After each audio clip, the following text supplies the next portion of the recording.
السلام عليكم. إذا كنت من محبي المنتخب الجزائري فأدعوك للاشتراك في القناة ليصلك كل جديد.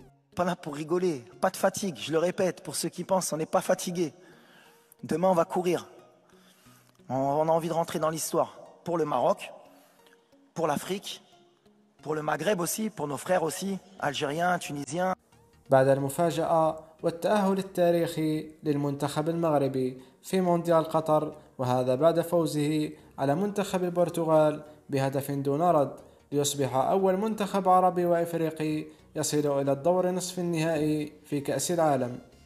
وفي ندوة صحفية للمدرب الكبير وليد الركراكي اليوم، قال فيها: سنلعب من أجل أشقائنا الجزائريين، التونسيين والمصريين وحتى الليبيين. إفريقيا انتظرت هذه اللحظة منذ زمن طويل، نريد دخول التاريخ. سنلعب من أجل المغرب ومن أجل إفريقيا، لن ننتظر 40 سنة أخرى، ولا نريد تضييع فرصة لعب نهائي كأس العالم ودخول التاريخ. يذكر أن المنتخب المغربي سيلعب غدا ضد المنتخب الفرنسي في مباراة ستكون الأصعب لأسود الأطلس. في نهاية الفيديو توقعوا نتيجة المباراة في التعليقات.